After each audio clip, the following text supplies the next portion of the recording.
All right, since Anthony went pro 5 years ago, he's 6-6 in each of his fights, hoping to get another win on Saturday night and make Daniel Rosales his next victim.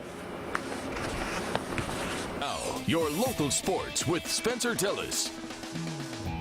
Not nearly as good looking as Spencer Tillis. 2 weeks from now, the Bulldogs trying to get everything they can to get figured out offensively. After some concern from Skip Holtz recently, of course, this may change things here. Impressive diving connection from Jamar Smith, the receiver Alfred Smith. Whoo, that was pretty, wasn't it?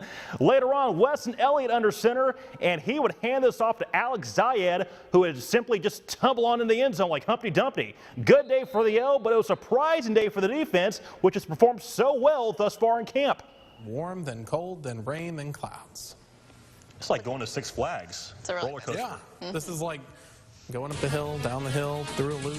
It's like Kayla driving. Oh. Ooh. Well, that's it for us. We'll see you back here tonight after the New York Giants take on the Dallas Cowboys. Hard to believe this is the same team that started off 1-9, but they finished the regular season with 18 wins, 14 of them in conference play, and now heading into the postseason.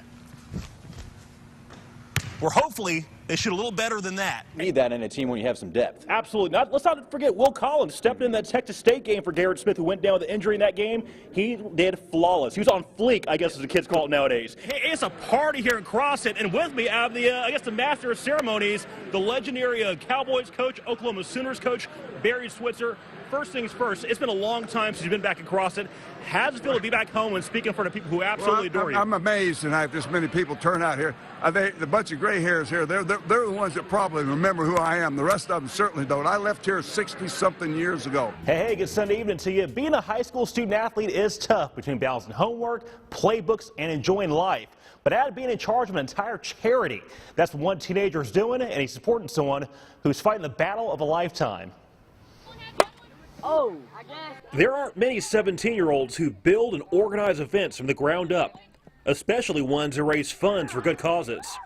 But West Monroe 3 sports star Reese Altman is defying expectations.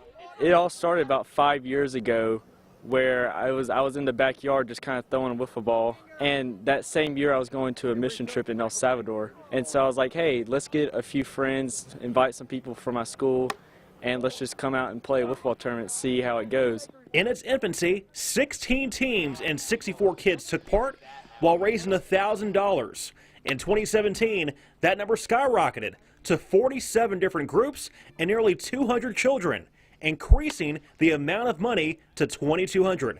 People say it's a lot of work, and it is, but once you get out here and you see it start operating, you know, it makes you feel good. As much as video games are popular today and kids sitting behind a desk or behind a computer, it's good to see them come out and enjoy themselves, even in the heat. This time, proceeds will benefit St. Jude to support fellow rebel Corbin Goldie. Goldie first suffered cancer at the age of 3. However, the disease returned this March in the form of a tumor in his right arm. It's since been removed, but he's still receiving chemotherapy. The Gouldies have been great friends of ours ever since the first time he had cancer, and I had Miss Gouldy as a teacher this year. It's just nice to see them happy and support and know that all of our money is going to them. Altman has the support from his teammates, including quarterback and Alabama commit Slade Bolden. Every year they donate something, you know, they always give, and that's it's a great thing, and it's awesome to come out here and compete, and, you know, a lot of us obviously love wiffle ball, and it's a fun time to play, and I'm just happy to be out here again.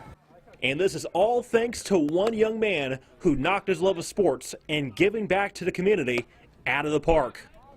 Coming out here and just hanging out with friends and playing the game I love, which is baseball, just it really makes my day. I'd rather be here than playing inside.